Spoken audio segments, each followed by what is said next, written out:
তো যে কেসটি যে গলার ভিতর চিরে গেছে সেই কেসটি আপনাদেরকে শেয়ার করলাম। আমি পেশেন্টের স্টেটমেন্ট এবং ওনার যে ট্রিটমেন্ট হিস্ট্রি, কোথায় কোথায় দেখিয়েছেন, কী কী সমস্যা ছিল, এখন কেমন আছে, আমি ওনার কাছ থেকে শোনাবো।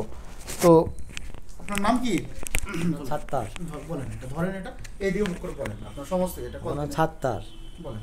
আমার প্রথম গলায় ব্যথা হয়, গায়ে ডাক্তারকে দেখাই। কতদিন আগে সেটা? ও মানে বছরখানা বেশি হবে। তারপর ওখানে 2-1 মাস দেখি ভালো হয় না, তারপর এই চাপড়ায় নার্সিংহোমে আছে খুশিতে ওখানে গেলাম। ওখানে বললো গলা চিরি গেছে, দেখাই তো হয়, আবার নরম পড়ে, আবার ভালো হয়, আবার নরম পড়ে। দিয়ে কলকাতায় গেলাম, দিয়ে কলকাতায় গিয়ে দেখি একটু ওষুধ দিল। কলকাতায় কোথায় গেছিলেন? নীলরতনে। দেখি ওষুধ দিয়ে কড়া দিয়ে দিয়ে খেলাম, দিয়ে আর যাইনি আমি। ধরো মনে হয় ছবি করে। হ্যাঁ, কেমন ছিলেন? মোটামুটি ভালোই ছিলাম, আবার হয়তো আসবি কি তাই জানি না, আমি গাফিলাতে যাইনি গো। তারপর আপনার কাছে এসে এখন মোটামুটি ভালো আছি। ডাক্তার কয়েকটা দেখছিলেন, ওগুলো কবে দেখেছিলেন? ডাক্তার তো ওই দেখলাম, খুশি দেখালাম, কলকাতায় দেখালাম, গাঁই দেখালাম, এখন ডাক্তার মেলা দেখি। কি সমস্যা হতো আপনার তখন? তখন ওই গলায় ব্যথা হয়তো, আর ওই এই সাইডটাই এত গরম। আর হ্যাঁ, বাম দিকে এইগুলো সব গরম হয়ে যায় এক সাইডটা দিয়ে, প্রচুর গরম। হ্যাঁ, আগুন ধরার মতো না, শুয়া যায় না, ব্যথার ঘাম। এখন দেখেন মোটামুটি ভালোই আছে। কতটা ভালো আছেন আগের থেকে? এখন অনেকটা ভালো আছি। 100 ভাগের মধ্যে যদি 100 ভাগের 70 ভাগ নেই আমার কাছে। 70 ভাগ নেই, তাই না? এখন নতুন সমস্যা কি কি আসছে বলছেন? এখন নতুন সমস্যা আমার এই টিউমারটা আছে, এটা মনে হয়। আর এর না কেরাম হয়, কিছু না এলে মনে হয় টানো। দেখি দেখান ওনার পায়ের, আপনার টিউমারটা ওটা দেখান। হ্যাঁ, ওটা দেখান আমাকে, দিবেন এটা। এই যে দেখতে পাচ্ছেন, এটা দেখতে পাচ্ছেন, এখানে কিন্তু একটা সোয়েলিং একটা আছে ওনার এই জায়গাটায়। ঠিক আছে, ওকে।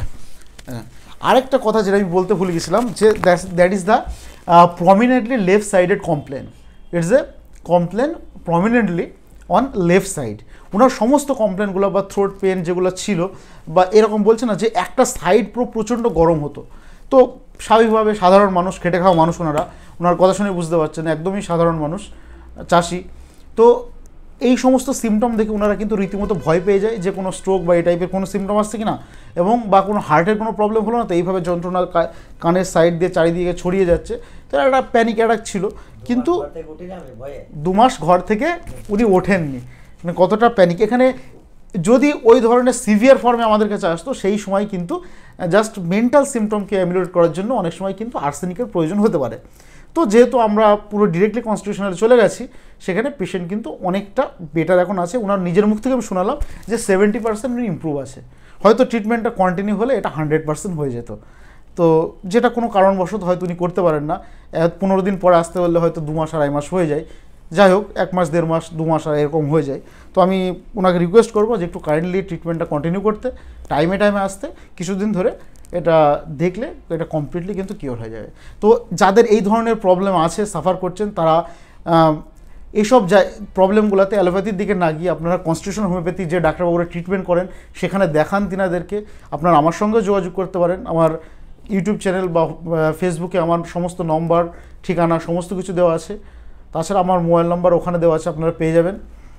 আর যদি কিছু জানতে চান কমেন্ট সেকশনে কমেন্ট করেন, এবং আমার channel, YouTube channel doctor S Mondal official, এবং আমার ফেসবুক পেজ ডক্টর শাহলী মন্ডল এবং ডক্টর এস মন্ডল যে ফেসবুক পেজ আছে এবং প্রোফাইল, এগুলোকে ফলো করে রাখুন, সাবস্ক্রাইব করে রাখুন, এবং এই ধরনের সমস্ত রকম হেলথ রিলেটেড ইনফরমেশন সবার আগে পেয়ে যান।